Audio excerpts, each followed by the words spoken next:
All right, let's jump right into this explainer. Picture this. You've just answered a call from your bank. You casually read them a 6-digit verification code sent to your phone, and then click. The line goes completely dead. Your stomach just drops, right? You realize you haven't just verified your identity, you've literally just handed the keys to your financial life over to a scammer. Today, we're focusing on exactly what to do in those critical heart-pounding moments right after you've shared a code and how to build an absolute shield so it never happens again. We're going to turn that moment of sheer panic into immediate, empowering action.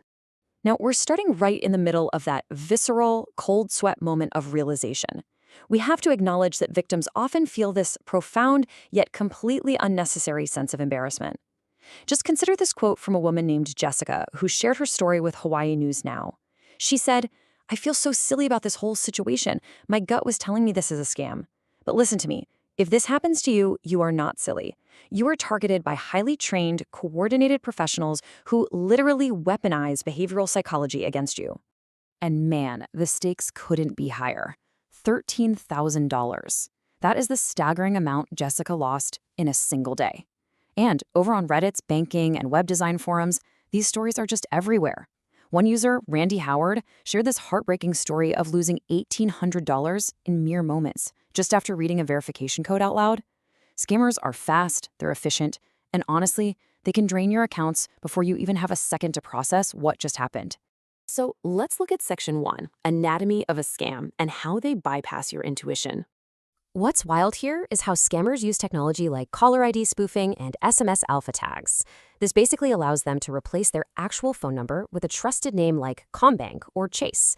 So a scam message warning you of an quote-unquote abnormal transaction drops right into the exact same message history as your real historical alerts from your actual bank. Your brain sees the context, it sees the sender name, and boom, it immediately assigns trust. It's a technological trick called spoofing, and I gotta tell you, it is incredibly effective at getting you to drop your guard. So, how does the trap actually spring? Well, they already have pieces of your puzzle, like your email or username, usually scraped from previous, totally unrelated data breaches. They use that spoofed text or call to establish a false identity. And then they manufacture extreme panic. In Jessica's case, they told her a $9,800 loan was being taken out in her name. Naturally, your brain goes straight into fight or flight mode. And in that state of sheer panic, they apply the pressure, telling you the absolutely only way to stop the fraud is to read them the verification code they just triggered from your actual bank. You read it, and just like that, they reset your password. This right here beautifully illustrates the key difference in behavior between a legitimate fraud department and a total scammer. An actual financial institution, they will never threaten or penalize you for hanging up to protect your own security.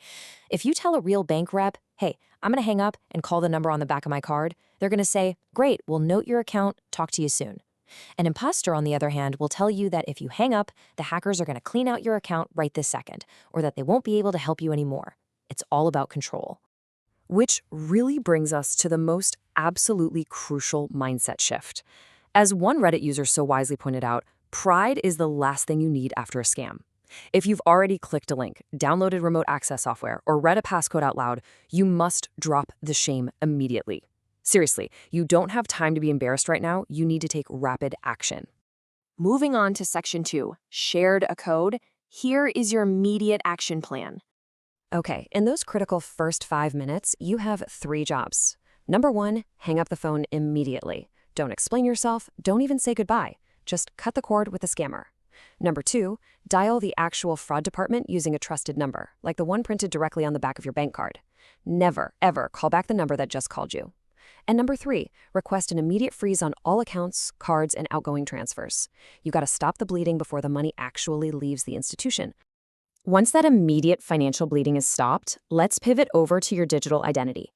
You need to lock out the intruders right away. Go in and change your passwords across all your online banking platforms. And please, use a strong, unique password, not your pet's name or your birthday, right? Next, dive into your account settings and force a logout of all unrecognized devices. Finally, check any connected financial apps. Scammers love to link your bank to a payment app to quickly siphon funds, so review your stored cards and shared access settings meticulously. Now, over the next 24 hours, you really need to escalate your response. Report the incident to government anti-scam centers. If you're in the US, use reportfraud.ftc.gov. Down in Australia, use ScamWatch. Go ahead and visit identitytheft.gov to build a personalized identity recovery plan and start monitoring your credit. And please remember that being scammed takes a massive emotional toll. Seek support from services like ID Care or the National Debt Helpline. You absolutely do not have to navigate this aftermath all by yourself. All right, Section 3, the Golden Rule, your preventative shield. Here is a clear, no-nonsense checklist for verifying incoming calls and protecting your assets going forward. First, just let unknown or unexpected numbers go straight to voicemail. Honestly, if it's a real emergency, your bank is going to leave a message. Second, and this is the big one, folks, never read a one-time passcode out loud to anyone. The text message with the code literally says, do not share this code with anyone, and they mean it. Third, never use payment apps to send money to strangers. Fourth, if you get a scary alert, close the message and open your bank's official secure app to check your accounts independently. And finally, if you happen to run a business, implement dual approval for all wire transfers, so one single person can never authorize a payment alone. I really want to introduce you to this brilliant framework from HSBC UK that perfectly summarizes everything we've talked about today. Stop, challenge, protect. Stop.